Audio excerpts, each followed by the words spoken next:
It was often the case when I looked at some of my peers in corporate America and climbing that ladder, I could just see with every step, it just felt like you were losing a little bit more of your soul.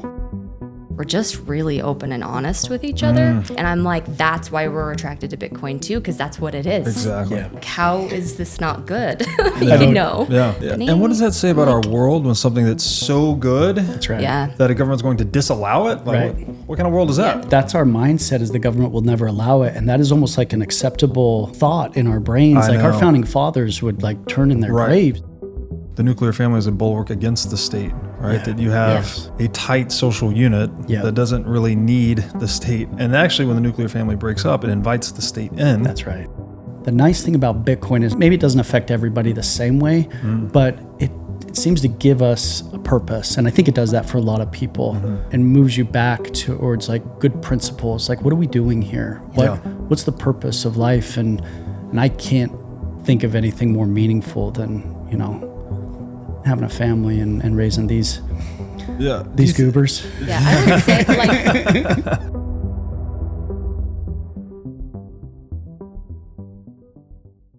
Welcome to the What is Money Show, a podcast about wisdom, intelligence, and meaning. If this is your first time listening, I strongly recommend you go through the first 9 episodes, which are my series with Michael Saylor that lay much of the groundwork for the concepts we explore on this show. Thousands of people have told me that this is the best podcast series they've ever heard and that it was instrumental to their understanding of money and Bitcoin. So if you're looking to start a deep dive into the nature of money, I think the best place you can start is episode 1 of this show. Now, a little bit about this show and how it makes money. The WiM podcast is 100% sponsor-based. I strive to be selective about the sponsors I work with and only partner with those that showcase values that align with the values expressed on this show, such as freedom, education, and self-sovereignty. So I'll do a few ad reads right here at the top of the show, then a few in the middle, and I hope you'll take the time to listen to them, as these are hand-selected sponsors, and I think you'll like what they have to offer. Have you ever wanted to start a business in the Bitcoin space? If so, then the Wolf Startup Accelerator could be for you. Wolf is the first startup accelerator dedicated exclusively to businesses developing in the Bitcoin Lightning Network. 4 times each year, Wolf brings teams from around the world to New York City to work with like-minded entrepreneurs, pushing the boundaries of what's possible with Bitcoin and Lightning. The program is designed to help early-stage companies achieve product-market fit, develop their brand, secure early-stage funding, and grow businesses that fuel the global adoption of Bitcoin. Go to wolfnyc.com to learn more or apply today. Again, that's Wolf, WOLFNYC.com. I would say all growing up, my mom worked for FedEx for 38 years as a FedEx driver. Okay. And we'd always have these elaborate Christmases. I'd always had more presents than my cousins, but at the same time, she was always gone. Yeah. And I was jealous of my friends whose mom, was home. Yeah. And so I think growing up, I just decided as a kid that I wanted to make sure my wife could be there for the kids, be home with the kids, Yeah.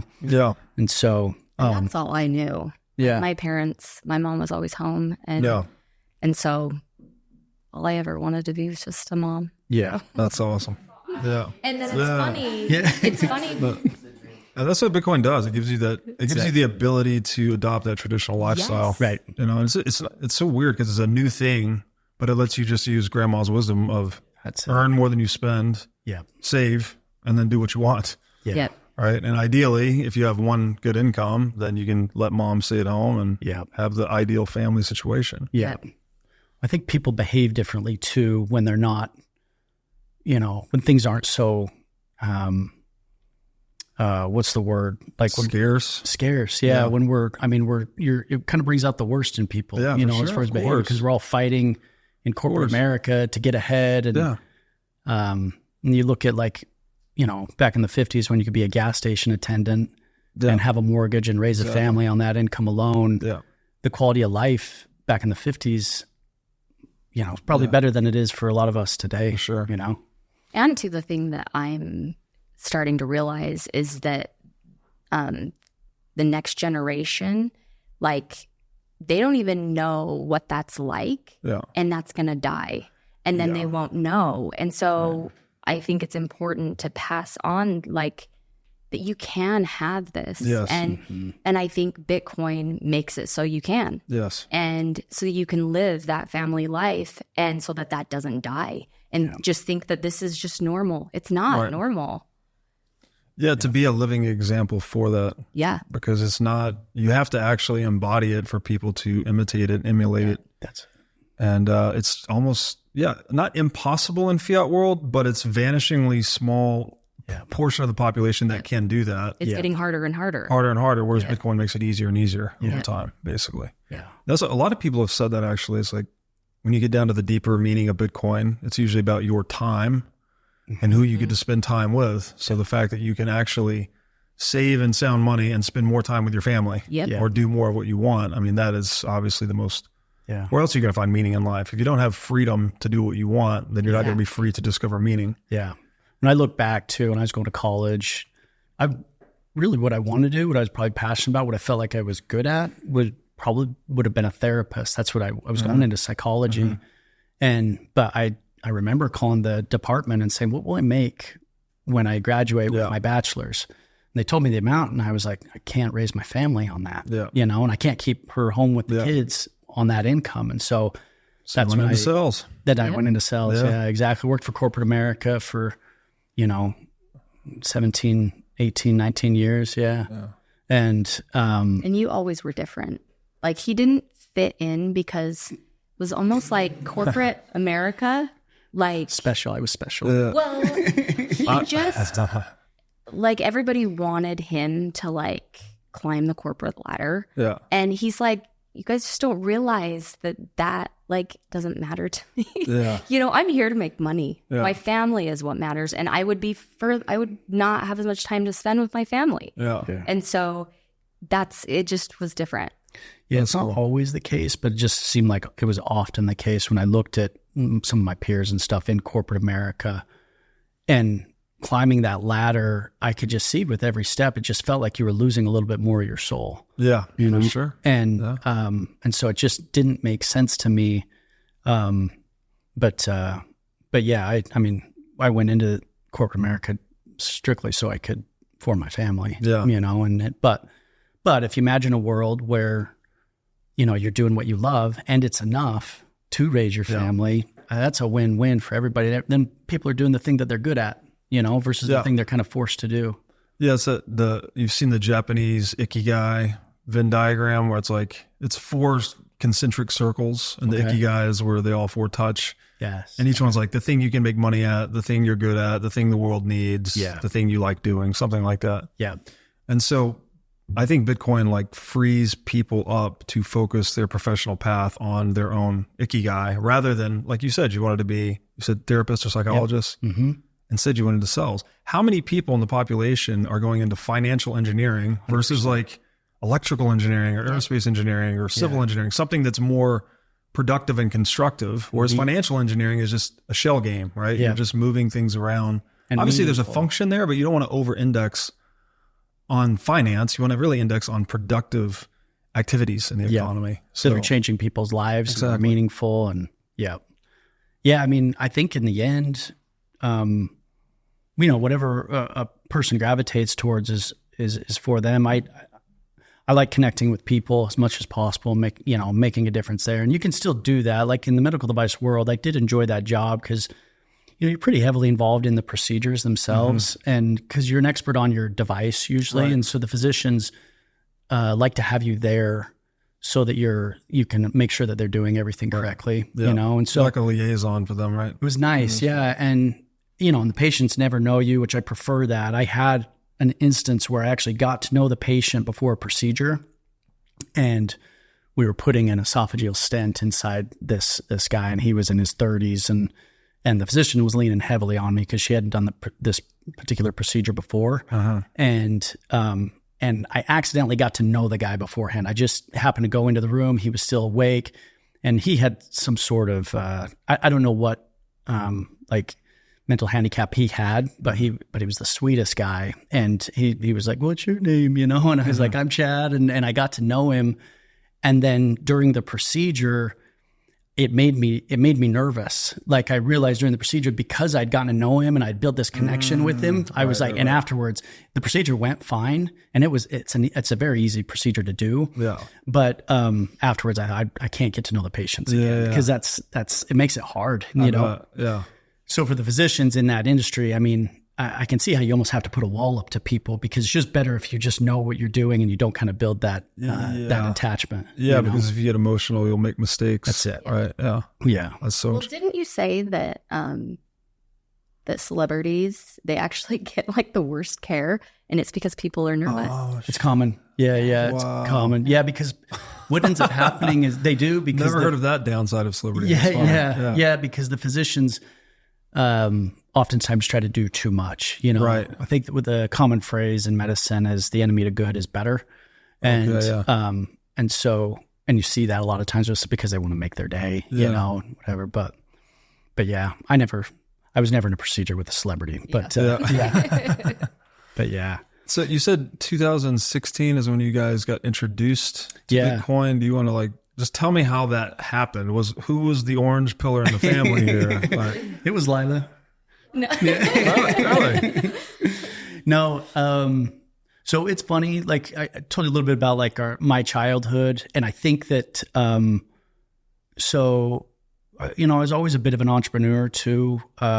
Growing up, I always had some small business I was doing, and maybe always thinking a little bit outside the box. This is why you didn't care about the corporate ladder. That's right. Yeah. That entrepreneurial spirit does not care. Yeah. And it's more fun. Coming up with creative ideas to solve problems, and so, and I saw a documentary, I think it was around 2007, it was called Zeitgeist, and there was about 20 minutes of that documentary that was dedicated to our monetary system. And I remember I got that documentary, and at that time I downloaded it to a DVD. I was taking it to all my family members and, all my friends and everything. And nobody seemed to care as much as I did, unfortunately. But so that kind of fizzled. It did fizzle, And so I was like, that was, I think that was 07, 08. And then, it fizzled. And so for years, I bought some gold and silver based off of that, and then I had a good friend of mine. He actually wrote an article for Bitcoin Magazine. His name is John Clabo, but he introduced me. He got his MBA. He was in medical device as well with me, worked for the same company, but, he introduced me to, he said, "Dude, you got to check this out." And he's really, really sharp guy, articulated really well. Oftentimes people say that nobody gets into Bitcoin wasn't a skeptic initially, but I wasn't a skeptic initially. I think I was pretty well prepared for it because of what I already knew. You understood the problem. I did. Well, and too, I would say something that is unique about you as well is that, so we grew up being taught that having debt is you don't want to have it. But everybody was very, very comfortable with having a mortgage. Chad was not comfortable with having a mortgage. And he was just very different in that way. And he's just like, why would I give more money? Why don't we just get rid of this? Yeah. And so we paid off our house when you were 27. 27. We just really, really focused on that. I mean, we were just in a little starter home, but but we did it. And so that I would say that's kind of shows where Chad's brain always is. Was that before or after Zeitgeist? Is that what gave you the sound money mentality? No, I think, I don't know why I'm wired that way. I think probably because my mom works so much and I wanted to be home. And so I saw how we were living and how I always had so many toys and stuff, but all I really wanted was just my mom home. Wow. And so I think that probably wired me that way. Yeah. And then I saw Zeitgeist, and then and Bitcoin is a way to achieve that for everybody, and it's not complicated either. I think every Uber driver I talk to, I always bring up Bitcoin, and it makes perfect sense to bring it up because a lot of times they're making money and sending it back to their home country. And Bitcoin's a great way to do that without having, an intermediary. And so it makes sense to them. And the guy yesterday from Haiti. I mean, he was telling us a story and about, bring you to tears. His best friend died when he was in 7th grade. The government, we didn't go into too much detail, but they were killed by the government. Mm-hmm. And he has a 3-year-old boy now, and he named his boy after his best friend. Like, there's people suffering all over the world that this solves. And so we started having that conversation around, the money. And for a lot of these folks, I think they know it better than we do because they've lived through monetary collapse. For sure. Yeah, we say this all the time. Again, it's hard to understand Bitcoin as a solution when you haven't identified the problem. That's it. And it's more difficult to identify the problem in the U.S. where banking mostly works. We haven't had a hyperinflation yet. Yeah. So people are sort of conditioned to forget about it. I have a similar story to yours, actually, that I discovered the creature from Jekyll Island probably 2004, 2005, and saw the problem. Yeah. Right. And got very excited about it. I'm like, oh my God, this is the problem. I've been reading The Economist magazine for years trying to figure stuff out. Yeah. But when I read that book, which is about the inception of the U.S. central bank and central banking and money in general, that was my light bulb moment. Got very excited, passed it around to a lot of friends and family. And everyone's just like, what? Okay. Sounds bad, but like, what are you going to do about it? And I was like, I don't know. And so it just fizzled out. Yes. I put it on a shelf. Like in my intellect, it just went back to being a dollar chaser. And then, so that's 2004, 2005, 2016. I heard about Bitcoin in 14, but I didn't start paying attention until 16, 17. Similar story for me too. And then when I finally read the Bitcoin Standard in April of 18, it connected the dots. I was like, oh, this is the solution to the Jekyll Island problem. And the rest is history. But that grasping the problem is so critical. That's I don't want to focus my energies on the problem. Like, Buckminster Fuller says, don't focus your energies on tearing down the old, but rather on creating the new. However, people I think most Americans don't get Bitcoin because they don't understand the fiat scam. If you can't see, then you have no incentive to push you towards solving the problem. Like if you, if you have a nail, but you don't have a hand, like you wouldn't understand the solution if you can't identify the problem. I guess if you don't have the problem of needing to build a house, you're not going to know the utility of a hammer or something like that. Is the analogy I'm trying to say. Yeah. Well, and that's my buddy John Clabo introduced me to Bitcoin. That was his whole article was the why. And it's hard, because we've lived relatively good lives, as Americans. But it obviously it could be much, much better. Right. Much better. So it was 08, you said, was Zeitgeist? Zeitgeist, yeah. And then Bitcoin was 16? And very end of 16, yeah. And you weren't skeptical when you encountered it? Wasn't. And you were the first in the family here to encounter? Yeah. Yep. Okay. Yeah. And then how did that process go? Did you immediately become Bitcoin maximalist? Did you go through the shitcoin? Yeah. It was almost, no. Okay. Never shitcoined. That's probably a little bit unique too. I guess, Sovereign, I don't know if that's a shit coin or not. I'm still undecided, but I don't know what's going to happen to that thing. But I did a little bit there, but we'll see what happens. I would say we were Bitcoin maximalists right out the gate. And my buddy John turned me on to Andreas at that time. And there were just so many. I remember we were down at Jill's family's house for the holidays, and I was just in the room just watching YouTube video after YouTube video, and I was like, this guy is insanely brilliant. Yeah. And he orange-pilled so many people. Oh man, I know. I want to meet him for sure. He's definitely on my list. Yeah. I remember I wrote on a Post-it note and put it on her mom's pantry door, like, Bitcoin is God. Like, I'm like, this thing is blowing my mind. And that's the straight to the deep end. Huh? I know. Yeah, that's just where my head goes. But it was. And then from there, it's just nice to have an avenue now because, like, to your point, like, you can read the book and and obviously we want to share it with other people because we're stronger together. And that's what we need is for everyone to get on board and understand it. And I think we're all trying to accumulate as much Bitcoin as possible. Yeah. And these kiddos know they've lived, I did pretty good in corporate America and with our side businesses and stuff, but we've lived a pretty tight life, relatively speaking, because we're, just putting as much away. It's frugal. That's it. Yeah. To buy as much of Bitcoin as possible. We've always been that way. Yeah. I mean, that really is the way that we've functioned because, we just don't want debt. Sure. And so That's great. It's a path to freedom too. I want to ask so as many Bitcoiners, their significant others are like, this guy will not shut up about Bitcoin, mine included. I want to know what it was like for you, Jill. Like, so he discovers this. He writes the crazy post-it notes. Like, did you think he'd lost his mind? Or? No, not at all. I was like right. Feels pretty sharp on board. But she listens to me, Robert. She's pretty smart. I mean, there were some times when it's just like, okay, Chad, like give it a rest. Like they know. Like, and you're like, but do they? Like but I read a meme yesterday that Bitcoin is the best form of birth control. Because we never quit talking about it. Nobody wants to be around us.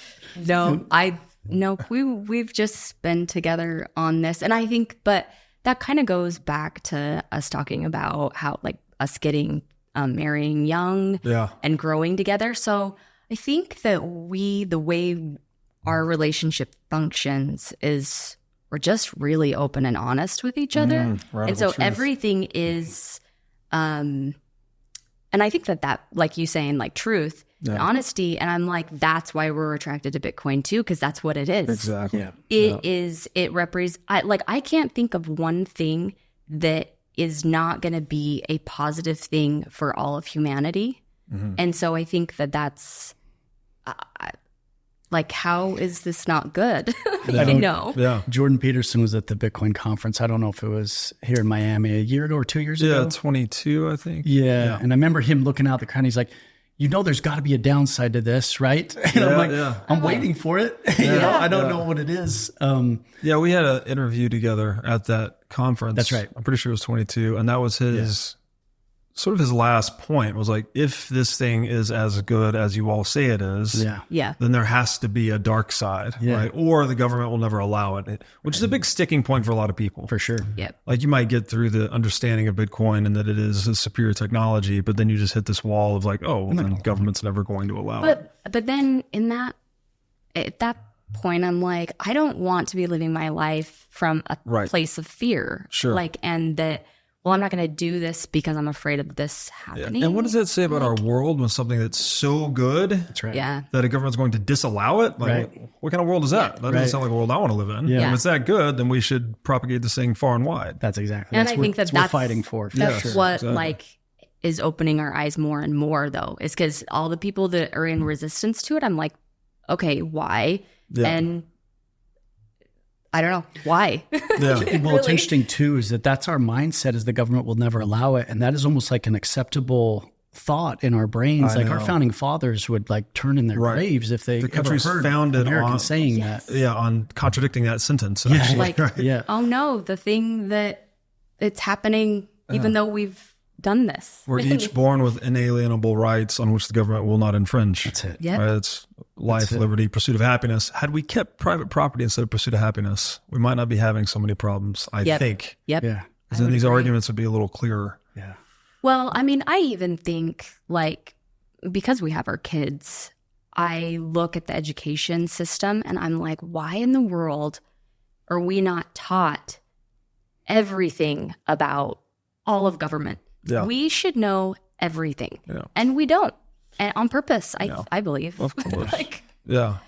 It's they no don't want us surprise to that know. State-sponsored schooling does not teach you about the problems of statism. Yeah. Right. Yeah. Right. So ages 20 to 13, if I recall correctly, 4 beautiful children. You guys are already kind of living the Bitcoin dream before Bitcoin. So did Bitcoin like throw fuel on the fire or like what? Yeah, we lucked out, I think. And I, very grateful for, I think, our upbringing and childhood. We were born in Utah, raised Mormon. We ended up leaving the Mormon church like our late 20s, I think, around the time that we had Evelyn. And I think Evelyn's the reason we left, actually. No. Okay. At that time, honestly, like I can't say enough good things about like the Mormon religion, the culture, but I think maybe it's just the independent spirit and having that direct connection. I think on a spiritual perspective, we just decided that it would be best for our family to move on. And with that being said, I think, I think and it's not uncommon, actually. It's not even like within Utah, that there's been a lot of the church is kind of changing, and I guess the culture is changing a little bit. Where there was a time when I was younger, like nobody left, and now it's a more acceptable thing. But I think when people leave, a lot of times you leave your, especially where it's such a, relatively speaking, like maybe a more strict religion, you kind of, you move pretty far away from that, and which is what we did. And I think, but then you get away and you start to see some of the good things about it, and some of the values and principles that you loved. And I think, the nice thing about Bitcoin is, I don't know why, maybe it doesn't affect everybody the same way, but it seems to give us a purpose. And I think it does that for a lot of people. Like it's and moves you back towards like good principles. Like, what are we doing here? What's the purpose of life? And I can't think of anything more meaningful than, having a family and raising these goobers. Yeah, I would say like even when like you saying that about like our religion, it's been a journey for sure, because I wouldn't say that you were like we didn't leave angry. Like a lot of people will leave angry. It just was some things just didn't make sense to us, and it didn't work, and we were just kind of like, we're not going to do this. But then once we moved, because I think it really was ultimately my decision to move. And I was like, I think that we should. And I was worried about my kids, because at the time, like growing up, if you weren't Mormon, it was more than likely you were going to be like a bad kid, and you wouldn't want to like date someone who wasn't Mormon. And I was worried about my kids, like who they were going to end up dating when they were teenagers. I'm already thinking into the future. And so we decided to move, and we felt good about it. But then we moved to Washington, and I think that, and like he said, we went the other side of the pin. It was like change. It was. And I think that we started to lose maybe our core values in a way. Like it went away, and then when it started, we started to see how like us living that way was affecting everything in our lives. I think we've just come full circle, and now we're like realizing all the things we were brought up with are just really beautiful. And I'm so grateful that we grew up the way that we did. So does that mean you guys are coming back to try to find a middle ground, perhaps? Was it maybe you were in a situation that was too much stricture, then maybe too much? Yeah, you throw the baby out with the bathwater, when you leave, and that is a massive cultural change, by the way. 100%. From Mormon Utah to Seattle, right. Especially post 2020. I assume Seattle got extra. Yeah, and it's just become so obvious. I think that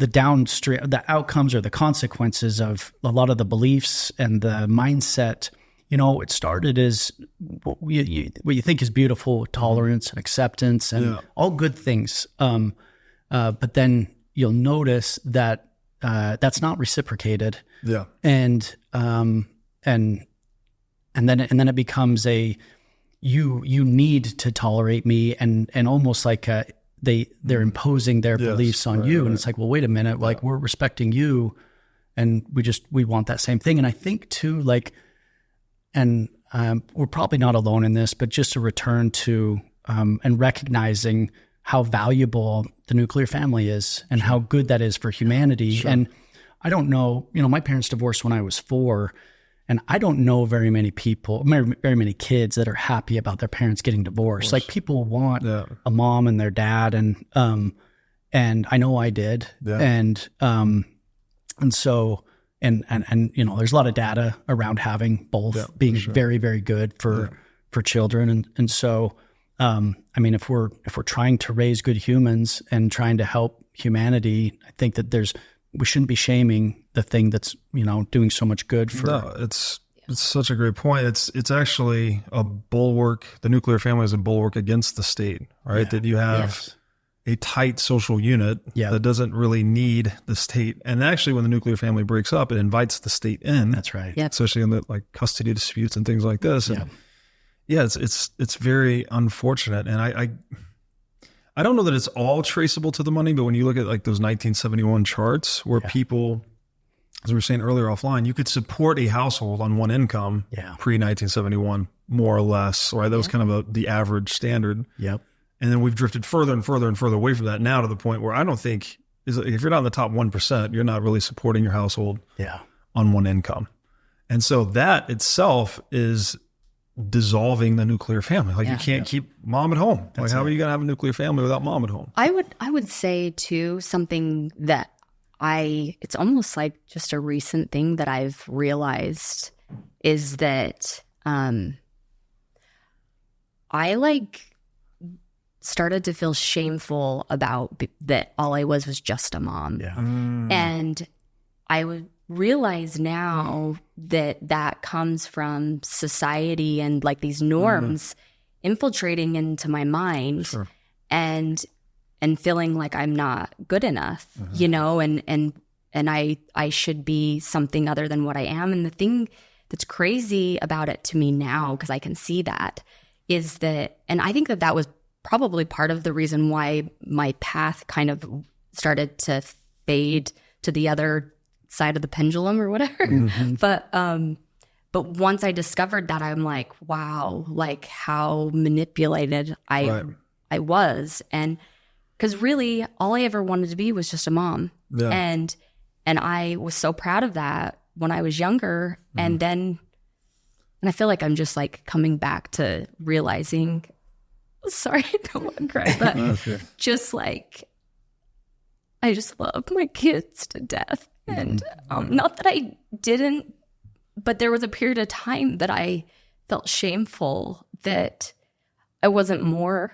And now I can see that like all they need is just me. You know? Yeah. So absolutely. Where do you think that infiltration or shame was coming from? Was this social media related? Is this just kind of cultural? Maybe, I don't know, or like through movies or whatever. Kind of feeling like feminism. Like feeling like I should have gone to college, and I think I went through a period of time of, and this was even hard on us because I felt like almost, I don't even know what the word is. Like, I don't know how to explain it. I don't know.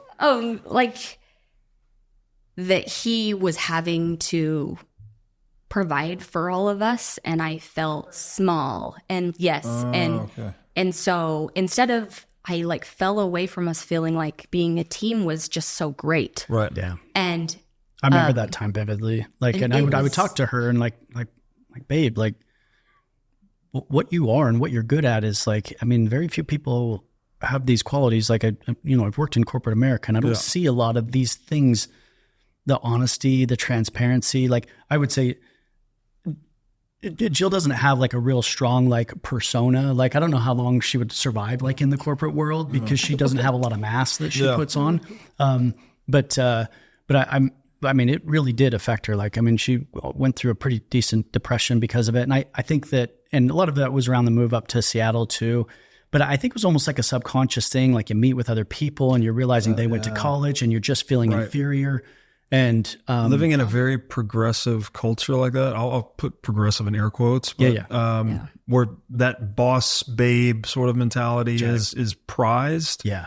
And there's this thing about, I've been studying a lot about this, but humans are very imitative essentially. So this is why we feel different when we live in different cultures. So maybe that was it. Like you had this core value of wanting to be a mom. That's when it happened. But all of a sudden you get surrounded by a culture that values things differently, right? They value career women or whatever it may be. And that can give you an identity crisis or some dissonance internally. And that's real. Like we are all products of our environment, obviously. Yeah.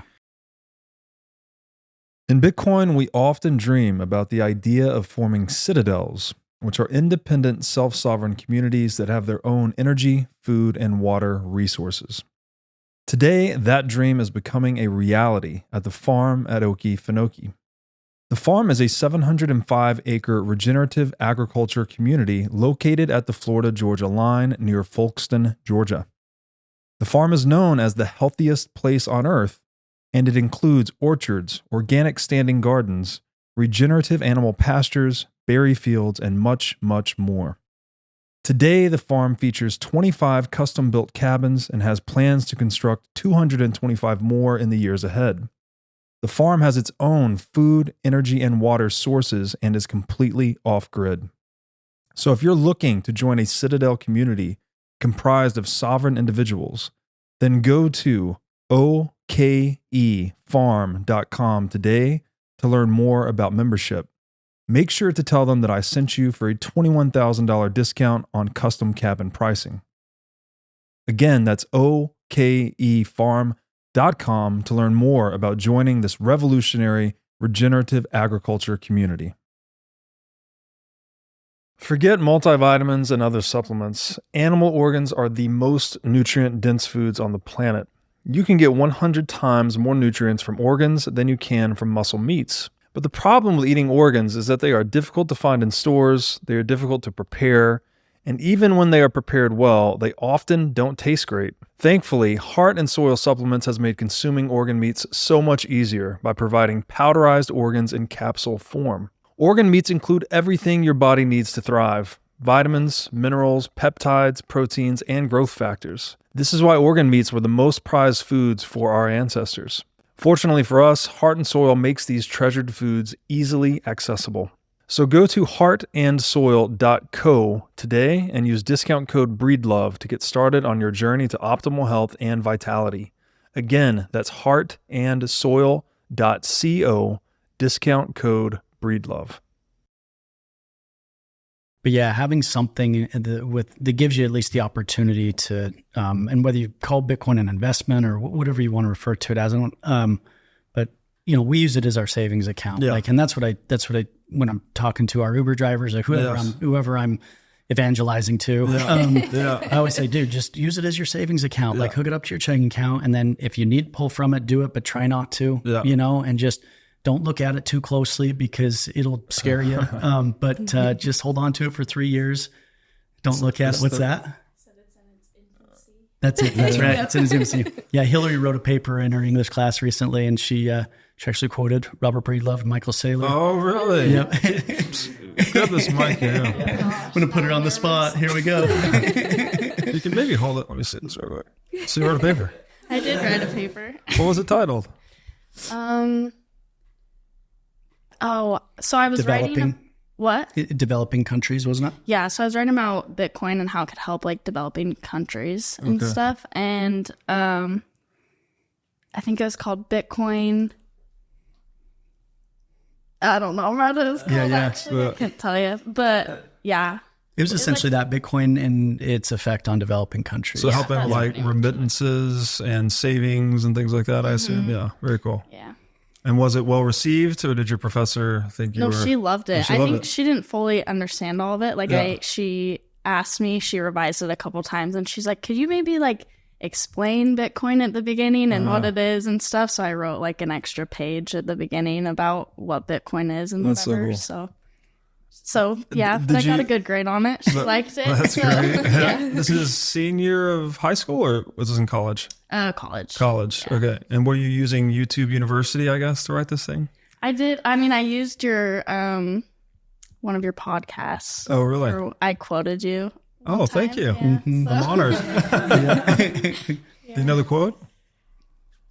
I don't remember. Yeah, I have the worst memories. We use you and safety and Bitcoin Standard, and what was the other one? There was and there was another one too.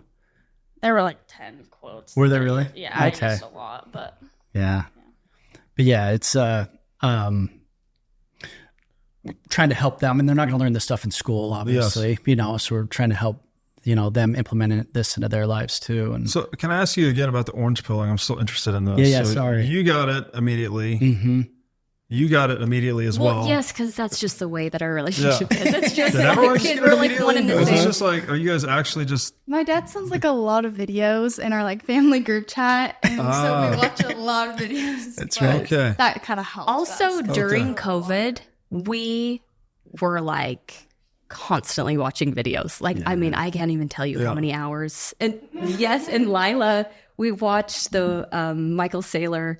The Sailor series you put together. Yes. Which, like, and so amazing. Did you send him that video? The invitation? Yeah. Yeah. Oh, yeah. Yeah. Can we see that? Robert. It was pretty funny. Yeah. Maybe we can cut that into the video. You sent that to me in DM, so I remember. I did. Yeah. We that was such a what an amazing mind he has. Yes. Like, the way he can articulate a message, and I can say I got it before Michael Saylor did, so that feels pretty good. You know. But we watched that. That was Andreas was big, and then that series was absolutely huge. Right. Did you guys find yourselves skeptical? I mean, these videos are coming through the family group chat, and then are you like, Dad, you're crazy, and then you become orange pilled over time, or are you immediately receptive to it? I don't think I wasn't immediately receptive to it, just because I feel like my dad, he's very open about everything he talks about, and some of the stuff is like in public. I'm like, Dad, oh my gosh, you're so embarrassing. Why are you talking about this?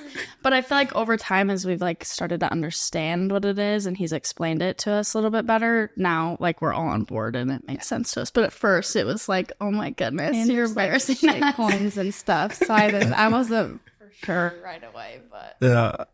So you guys were like kind of in that embarrassing dad, but there's memes about that, right? Like, Oh yeah. It's like I'm me. good at it.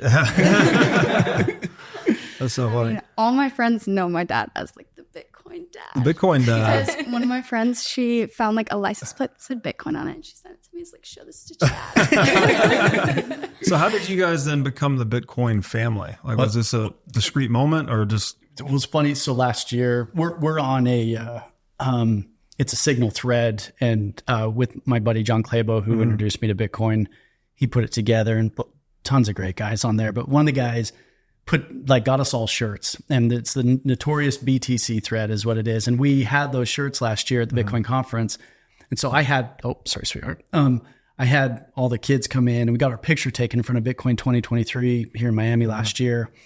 And there was a guy who had worked for Valuetainment, Don Capie. After we got the picture taken, he's like, do you guys have like an agent? And I was like, what? And he's like, you guys are the Bitcoin family. And I was like, okay. Nice. And so that's it. He's like, and so he proposed like, you guys should do this and this and this and potential. And I talked with the family about it. And I don't know if that's the route we'll go, but if the world needs us to do that, we'll be the Bitcoin family, you know? That's a great model, I think, for other people to emulate. Yeah. What does it take to become a Bitcoin family? Is it just orange pilling everyone in the household? Does everyone need to own Bitcoin? Like, what's the standard here? All of the above. I mean, I think that something that I have noticed that's very, very unique, and I think that this is definitely because of Chad, is that we just are always talking, like holding stuff inside. Not to say that we don't, but eventually it ends up coming out, and it's like, and I think we're just learning, like, we just have to keep talking. And so I think we just really just talk with our kids, and like whether it's hard things or we're just always involved. And I think that being a huge I would say aspect too, probably the thing I'm most proud of with our kiddos is that they're all pretty independent thinkers, and so we'll argue back and forth on things, and I like those moments. Like, they're good, and they push back on us hard, and we do the same to them. And but I remember I showed Dawson that Zeitgeist documentary, and especially on the money, like Dawson was almost like saying what they were doing before the video was over, and I was like, his mind grasped it very quickly. Oh wow! And so. But and then you keep thinking about it long enough, you see how it pervades into every aspect of our lives, everyone's lives, and but yeah, I think and where things are at in the world right now too, it's unlikely that things in the fiat world are going to turn around. I don't think that that's a real possibility, and so I don't think Big Macs are going to get cheaper. I don't think that, I think we're headed one direction. So now it's becoming more and more obvious to people, why this is necessary. And and I think our kids are even noticing it now too, because they're old enough to where they have their own money. They go out and they, they want to go to McDonald's or whatever. Yeah. And It hurts. And it is so expensive. And so I think that is computing for them everything that we've been talking about with Bitcoin. And so I think they're like learning it in real time. You know? The pain is information, as we often say on this show. When you actually feel the pain, that's when you find the solution typically. What you said something there, like how this, I assumed you meant money is very pervasive. Yeah. Obviously it infects many domains of life. It's something we explore a lot on this show. And you mentioned too about being radically truthful, how that's been very valuable in your relationship. Sounds like with your kids too, right? You're just actually saying what's coming to mind as much as possible, synchronizing everyone all the time, right? Mm-hmm. Do you think there's something to Bitcoin, like us, I guess when we adopt Bitcoin, it seems like people that really study it closely start to adopt some of its principles, right? Like Bitcoin is radically truthful. It's radically transparent. It has perfect integrity. Like it can only do what it says it will do. Yep. Proof of work obviously is a big component of it. So diehard Bitcoiners tend to get really focused on, fitness or business or savings. They just become harder workers. Yeah. Do you think there's some truth to that maybe the money we engage with? I don't know how to like pinpoint the causation, but there's definitely seems to be a correlation because I can say the way we eat is different than the way most people eat. Yeah. And I don't know if you guys, there was Pish had a guy on who wrote Fiat Food.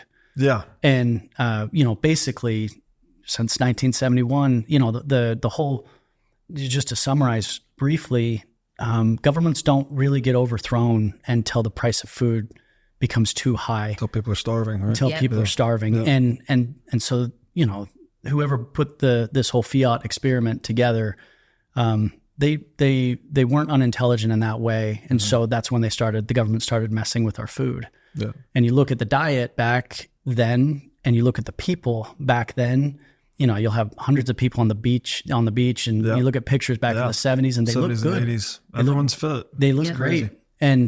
But now everything has soy in it. Now everything has seed oils in it. Yeah. And so, that's just another, effect that the way we eat is, affected by our money and we don't even know it. Well, and too, now like they're talking about like doing away with meat and chickens and such a great and idea. Not having, and that we shouldn't be like farmers not being able to grow their own food. And because we're starting to realize, all of the stuff that's crap in the food. And now I can't even trust the produce in the grocery store anymore now too. And so I'm just like, we have to have a garden. And then if they take that from us, like what will we have? Right. And so look at like people who are attracted to Bitcoin. You look at like President Bukele down in El Salvador and what he's been able to accomplish in such a short period of time. And I'm not saying that Bitcoin is the reason why, people aren't getting murdered at an insane rate down there anymore. Sure. But there just seems to be a weird correlation. People that are attracted to Bitcoin also happen to just principled people. And they want what's best for humanity. And it's funny when early on, my buddy John, back in 2016, we were both kind of talking, and I don't remember if I asked him or if he asked me, but one of us asked the other, like, are you in it more for the investment or more for the cause? And we're both like, I think it's 50-50. Like it's a good investment for sure. But it's like, but what this can do for every human being, and that just feels good too. I've thought about that a lot too, that it's one of these beautiful activities that's simultaneously selfish because you're saving your purchasing power, but it's also selfless because you're disenfranchising the state, right? Which is causing many of these problems through the money printing and the warfare and fake news, et cetera. You're sucking energy out of that and putting energy into an ethical system. It's just, how many other activities are there that you can do? I mean, I guess running a business that's meaningful, right? You can create profits and maybe improve people's lives. Yeah. Be something comparable to that. Yep. Yeah. But for maybe people that aren't entrepreneurial, you can just stack sats. Yeah. You're doing something good for yourself and good for the world. That's it. Yeah. I think that Bitcoin just incentivizes good behavior. It just seems like, I don't know. That's why I'm like, I don't see a downfall yet. Yeah. Agreed. Yeah. So Dawson, you look like you're quite the athlete. Yeah. What sports do you play? I play soccer. Soccer? Yeah. Okay. Is proof of work, like, how do you, I guess Dad's sending you videos about Bitcoin. Yeah. You're learning about Bitcoin. Has it changed you? Has it changed your relationship to athletics or anything else in your life? I think that I'm more, I don't know. I don't know if it's changed like how my sports like work or like how I think about sports or my idea in that way. But I definitely think that it's changed like my mindset around like what I value, like my time, I think more that way. Yeah. But, and what has it changed about how you spend your time? Like just like money wise and like is getting a job so young, like worth it in that way? And is it worth saving my money? Or I don't know. Yeah. Like your cash. Cash in that way. But, yeah. Remember Dawson and I were playing video games together with some of my buddies. And this was like probably 7 years ago or so. And we were talking back and forth about Bitcoin while we were playing. And Dawson, I mean, crushes us in the games that we play. You know, we'll play Fortnite together and Dawson's just at another level. But it's just fun to do together. But I remember Dawson's like, it for whatever reason, it clicked in his brain right away. And he's like, Dad, can I get some? And at the time I could only get it through Coinbase. Yeah. They were like the only thing that was in existence. And I had a weekly limit of $400 a week that they would allow me to buy. Yeah. And we had no idea why. I was dying inside. Like, I'm like, and so I ended up having to like wire my buddies money in order to get more and so work around it. But yeah, definitely, it definitely seemed to click for Dawson at an early age. And I think too, you know, live to work to live type mentality. Yeah. Like I think that would probably be just describe the way Dawson sees it at a young age. Like what you're saying. Yeah, because I mean, in the fiat world, we live to work. You know, right, for sure. And so, you know, I've never understood that, but you got to survive. You know. Yeah, I had this. The reason I asked that question may have seemed out of left field. Sorry, but I had this feeling of. The deeper I got into Bitcoin, the more the things that I used to enjoy or like really make pillars to my life, which are like reading, you know, working out, I doubled, tripled, quadrupled down on them. And I didn't really know why I was doing that. It was like I just found more freedom, I guess, financially. So I had more time on my hands. Yeah. But then something about maybe just Bitcoiners, like everyone's pushing themselves and everyone's like trying to always improve themselves. So you get brought out the competitiveness in me even with myself. And so I found myself getting much more back into sport and things like that. Yeah. So I don't know. It's hard for me to separate what that is. It's like that just from getting into Bitcoin. I also had my daughter around that time, so I'm not sure what it was. Well, I think that you end up realizing the things that, okay, what is really important to me and what's going to be good for, you know, whatever comes our way. And I mean, I would think that exercising and reading is going to be something that is going to be beneficial if some scary stuff happens. You know? And also stop drinking around the time. It's like, because you're, again, the time thing for me, I was like, why am I doing this? Yeah. This time is precious. There's other things I'd rather be doing. Yeah. If I want to build the life of my dreams, well, I need to not drink these few hours a week and focus on that.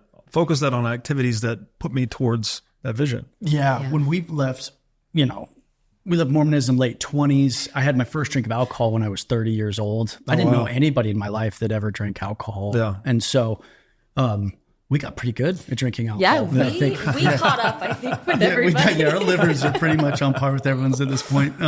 But I would say the last couple of years have been very similar for us too. We're kind of just getting back to like, you know what, there's a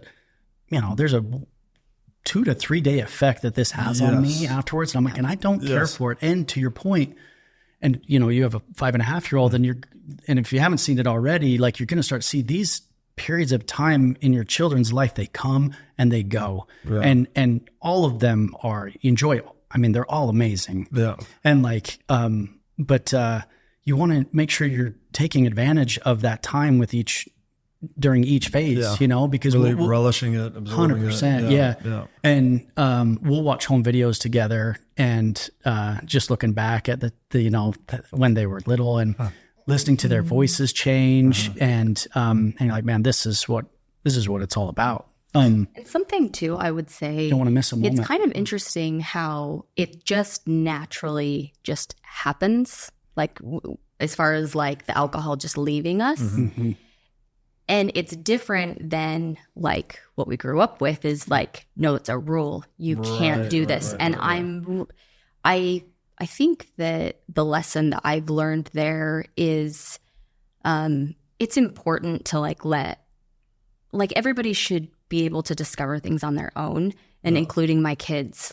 And I think that's we didn't want them to be indoctrinated in all of these different things, and we wanted them to be free thinkers. And to me, I just wanted my kids to find God when they were ready to search for God. Right. And I think that I'm totally seeing that with Hillary and, in her life. And I think that like pain ends up bringing you to your knees, and you have to find what's important to me. And I want my kids to all independently find that for themselves, and not because mom and dad told you this is the way you have to live and this is right, or a religion or whatever. Yeah. But I think that it's interesting, just the good, like Bitcoin just all around is just good. It's like all of the principles are. That sounds like a Bitcoin principle, the way you're describing that, actually. Yeah. Right? Instead of an imposed rule, i.e. fiat, it's a consensually adopted rule. Totally. You're choosing what's right for you, and when the time is right, too, right? You're not being forced into, finding God or whatever. It's like you do it in your own time, in your own way. Like even that's helped me too, to not be as frustrated with people who don't get Bitcoin yet. Mm-hmm. I'm like, it will come. It will happen for people when it's right for them. They're just not there yet, like it'll happen. Yeah. Instead of just, because frustration can happen, especially with like loved ones, family. It's just like, you guys aren't getting this. And like, you definitely have to temper the frustration with acceptance. I mean, I like that tweet that goes around that everyone gets Bitcoin at the price they deserve. That's right. You just got to be at peace with it. And it's going to be perfect. It seems like a lot of Bitcoiners go through that cycle too, is you discover it, you start putting crazy Post-it notes on the refrigerator or whatever, evangelizing. And then after a few months, you're like, wait a minute, I realize now it's not my job to actually push this on people. I'm happy to talk about it with them, but you become sort of more dialogical and less sort of assertive with it, as you're describing, actually. Yeah. I haven't learned that lesson. Yep. Pretty assertive. With time. But we're a team, and it will happen. Yeah.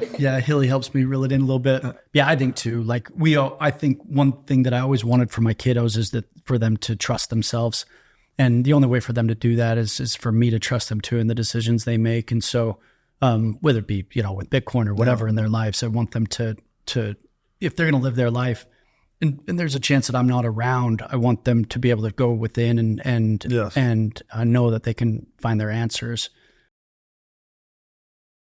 I'd like to thank my friends at Swan Bitcoin for their long-standing support of the What is Money show. Swan's mission is to help millions of people get into Bitcoin, so they built the best solution to set up recurring Bitcoin buys and automatic withdrawals into cold storage. With the Swan app, it takes just 2 minutes to sign up and start buying Bitcoin. If you're a new customer, you get $10 in free Bitcoin for signing up, and the first $10,000 of Bitcoin you buy incurs 0 fees. If you're an existing Swan customer, then the next $10,000 of Bitcoin you buy now incurs 0 fees. So if you love to recommend Bitcoin to friends and family, then Swan is the best place to start.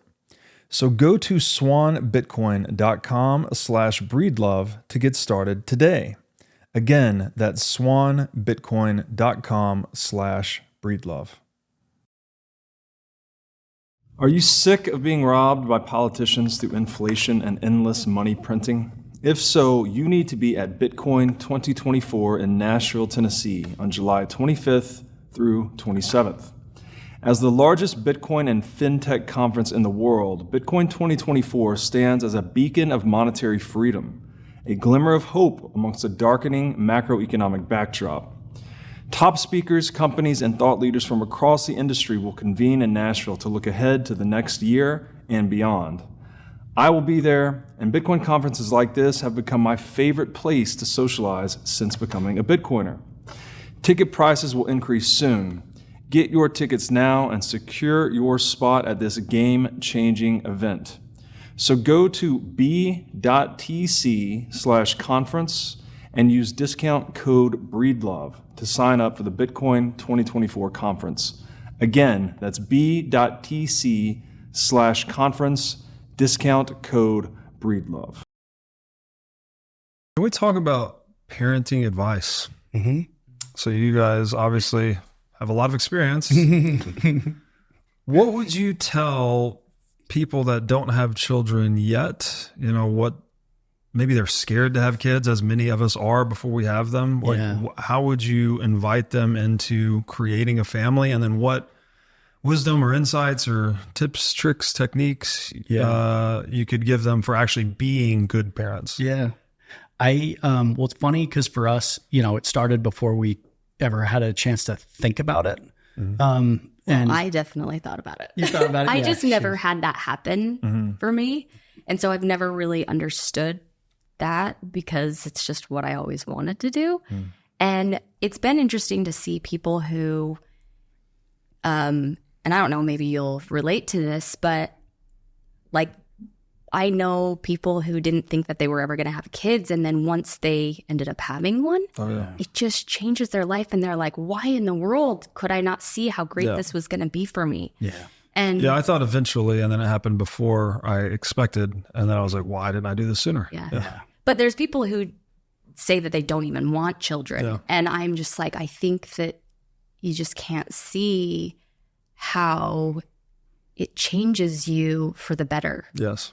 And a lot of times it's those people too that like they're good, good people that be great parents too. And like you should be having kids. We need good parents. But I would say as far as like just tips and you know, some small things that I think we did that were good, and we definitely scraped our elbows but definitely the thing that I'm most proud of in my life is my kiddos for sure. Every day. But when they were young, as soon as possible, we quit talking to them like they were babies. We talked to them like I'm talking to you. And when we ever set a rule, we would explain why we had the rule. And I think what that's done for the most part, and not that we don't go back and forth with each other, but for the most part, I think that our kids know that we're on their team. And that we have their back, and that we've been here a little bit longer than they have. And these are some of the things we've learned, and this is why I'm doing this. And I'm trying to help wire your brain to be the best possible you can be. You know, that's the reason for the rule. It's not because I say so. It's because can you see, and I think they're all pretty logical for the most part, like a pretty good balance between like a left and right brain humans. But yeah, I think that has been good for the kiddos, is that when we make a rule, they understand the reason behind it. And so, and then they don't have to hide anything from us either. Like they know they can come to us about anything. And I would say like some of their friends would say like, oh, your parents are the chill parents, you know? And I would say we are pretty chill. But I just know kids are going to do the things they're going to do no matter what. I would rather have them come to me about those things and than have to hide it. Yeah, because I would say a lot of our kids' friends, they don't have that. And it's like this... The transparency? Like this fight with their parents and doing things behind their back. And I mean, I'm not saying that they have told us everything that they've done, especially they have the right to privacy. And I think that we can see that there's some things that aren't our business as well. And where I think some parents think that it is their business, and I'm like, so we just, I don't know, we just treat them like they're individuals, you know, and that we aren't here to rule them.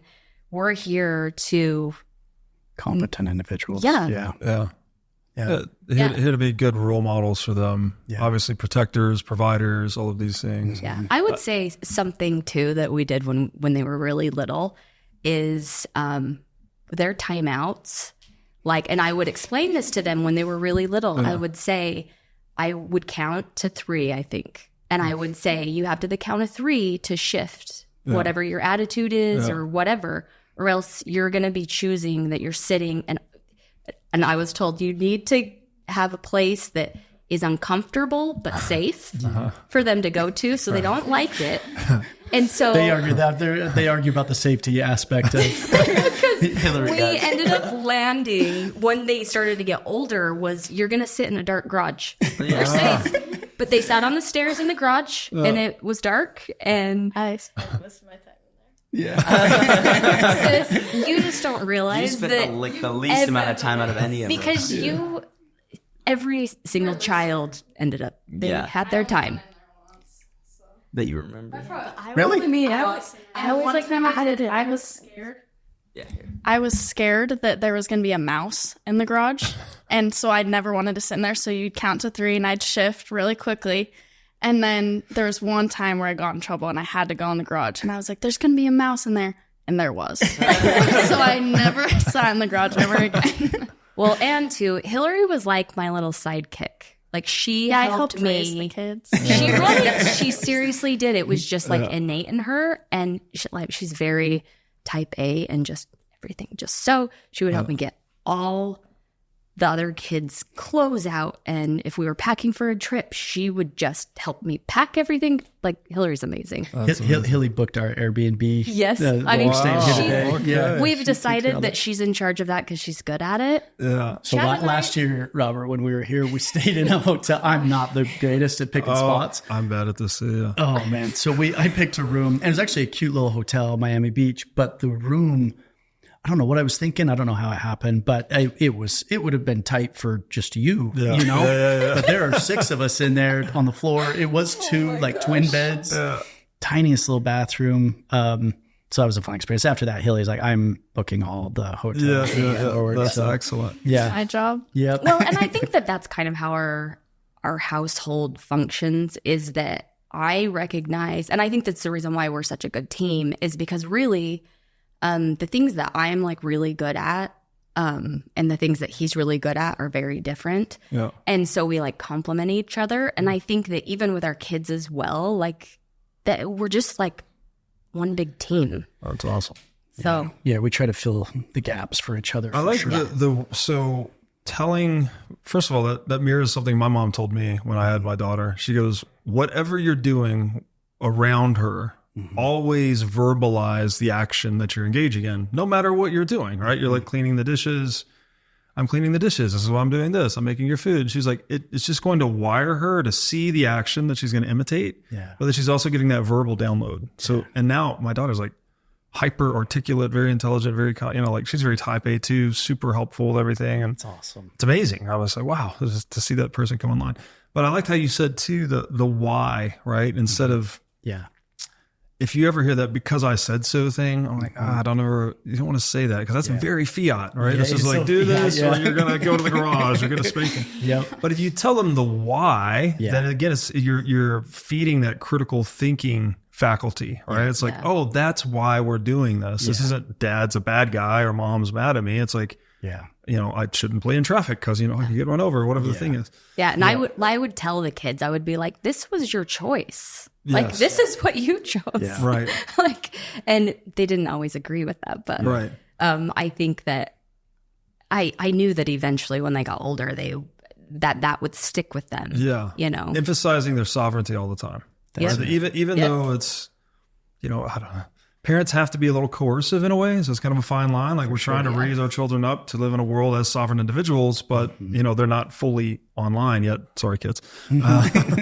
But, I feel like that's what good parents are supposed to do is like be that role model and then actually create these, what are these? These are guidelines really, right? I mean, they're rules, but they're not necessarily consensually adopted, but you're giving them the reasoning behind it. It's very transparent. And then, so they know it's for their own benefit. Well, and you got to be on your toes too, because they're not the same. Like they are all different. Like Hilly's Hilly's a high communicator and Evelyn is not as high of a communicator. And I would say Lyla's more that way. And so, and the way they deal with their problems and stuff is different. And so, I think that you got to be paying attention, to how each one is unique, and you're going to accept the fact that you're going to make mistakes too. Yeah, of course. And I think that's a good thing too, is, you look at you kind of even are discovering yourself, and, your own shadow. And once you do that within yourself too, I think that helps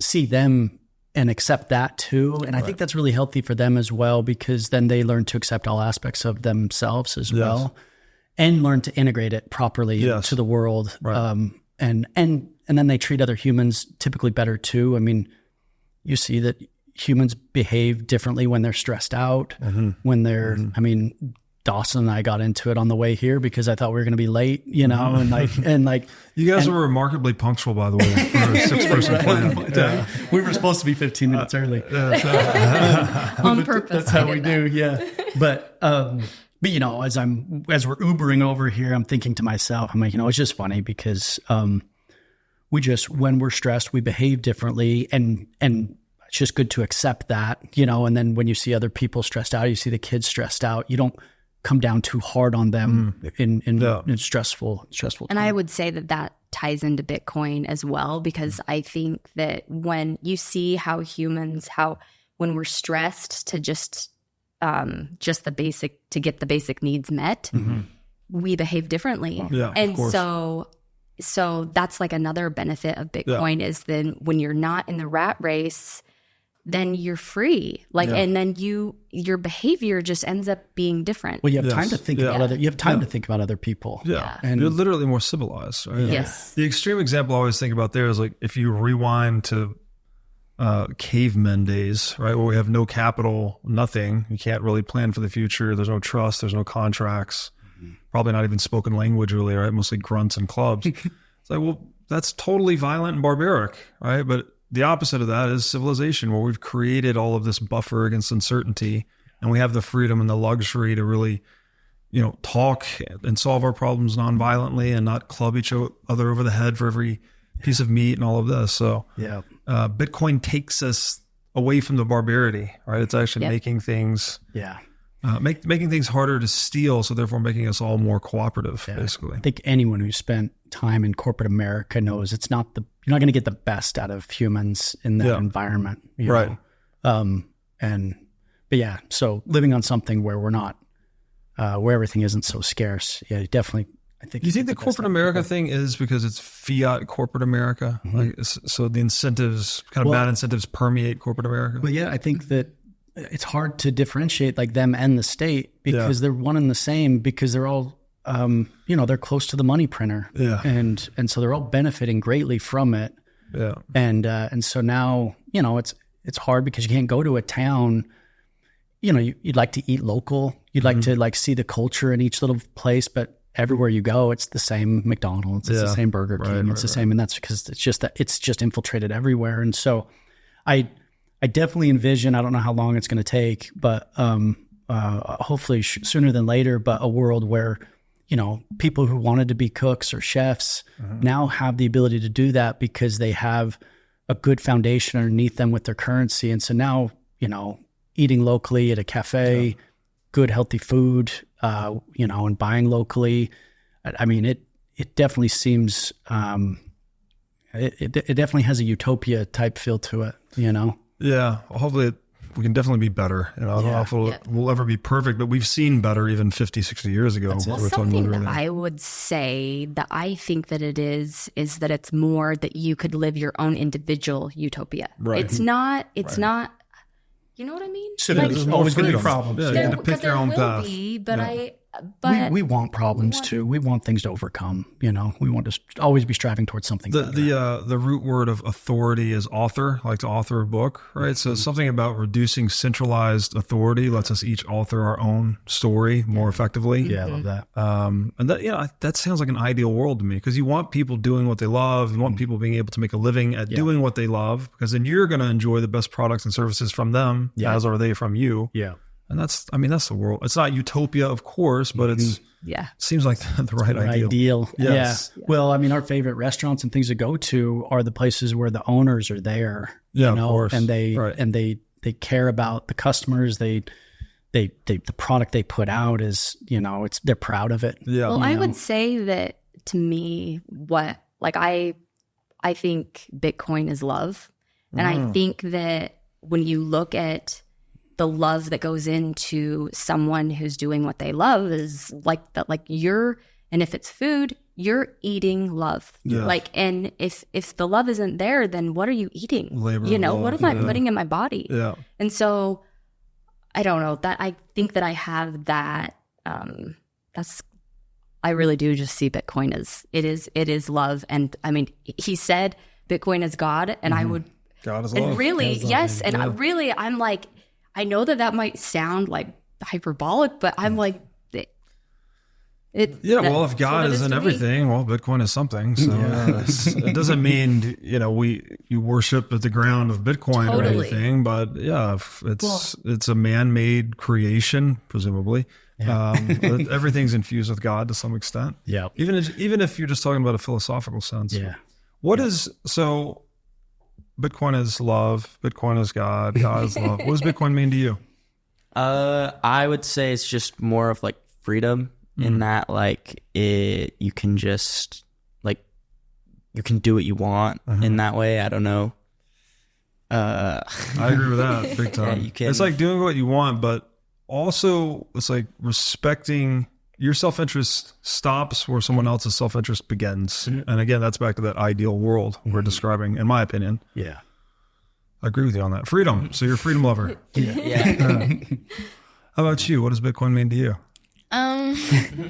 Well, I'd say that, it's more like freedom, because we don't want to feel like there's someone that has power over us, like someone that's controlling us with like all our expenses and stuff. I'd say that everyone else in the family gets it more than I do. Like, I'm still learning. But how does it affect you, Lyla? Like, what would you say specifically? Would you say? We had a conversation last night about how does it affect the things that you like, Lyla? The fiat world. How does that affect? Remember the bag of chips? Yeah. Lyla loves her some chips. And like the prices of all like kinds of foods, they're going up and up, and I do like to buy a ton of bags of chips. Yeah. And the prices go up and makes it hard. Or what else they do? If they don't raise the price, what do they do to the chips? They take the amount of chips out of the bag. Yeah, shrinkflation. Yeah, that's it. Yeah. And then the ingredients. And the seed oils. Yeah. Those non-seed oil chips are crazy expensive too. I know. Yeah. We had some last night. Yeah. Not to call out, I won't even call out the brand, but there was one I was looking at that's it's made with ghee. No, it's beef tallow corn chips. Okay. They're amazing. I'll bet. But they're like $90 for a dozen bags. Even the chips that have like really bad seed oils, like they're like $6. Yeah. I'm just like, this is insane. Yeah. This is insane. Like we poison. Really are seeing it right now. The prices of things just that's hard to raise a family for sure too. Yeah, we follow there's an app, Bobby Approved. I don't know if you've heard of that, but this guy, he has a YouTube channel and he has an app, and essentially he's just gone around everywhere, and he's same mentality, like seed oils. Yeah. He identifies all these. He's brilliant. Teaching everybody how to read to avoid the poison and what to look for. Yeah. What's nice, and so you can just go with his app into the grocery store and you can just scan the barcode, and he can tell you if it's Bobby approved or not. Oh, cool. And so he does make it quick and easy too. That's cool. Yeah. So he does good work. I haven't heard of that one. I use Seed Oil Scout sometimes when I'm traveling. It just tells you which restaurants use seed oils and which ones don't. Obviously, it doesn't hit all the restaurants, but it's useful. That's impressive. Yeah. Going on down the line here, what does Bitcoin mean to you? I'd say it's more like stability and stuff. Like as Bitcoin grows, I feel like I'm more likely to be able to like own my own house. Yeah. And that kind of stuff. Because right now I feel like I'm gonna like be living with my parents. Forever. Not in the Bitcoin family, surely. The future's very bright when you hold a bunch of Bitcoin. And you're welcome to, but the only thing is if that's not what you want to do, I want you to do what you want to do. Yeah, you have the freedom to do what you want to do. Yeah. Well, that's a good way to look at it. And you wrote a whole paper about it. So what is Bitcoin? Did you have a conclusion in your paper? Like, what does Bitcoin mean to you? My paper didn't really tie into that part of it, but I would say it's similar to Evie. Like, I don't know, as I'm getting older and I'm thinking about marriage and having a family and what I want to do with my life and stuff, I'm obviously going to college, but like my dream is to be a stay-at-home mom. And I feel like in the world we live in, it like seems harder and harder to be able to do that. And so I feel like Bitcoin gives me the option to, you know. Yeah. Gives you the option to start your own Bitcoin family. Yeah. Or extend the Bitcoin family. That's right. That's right. That's very cool. Exactly. Well, I hope wish you much success on the business, and I hope you turn it into a Bitcoin orange pilling machine somehow. That's right. I know. I'm trying to figure out a way. That's the other thing about Bitcoiners is they seem to turn all their businesses into orange pilling businesses somehow. Or I know. We're working on it. Yeah. Awesome. Guys, thank you so much for making the trip out here. It's been a lot of fun. Yeah. Thank you for having us. Thanks for watching. If you enjoyed this episode, click here to find more just like it, and here to find our most recent episode. Also, make sure to like this video to help shine light on the corruption of money, and be sure to subscribe to this channel to stay connected.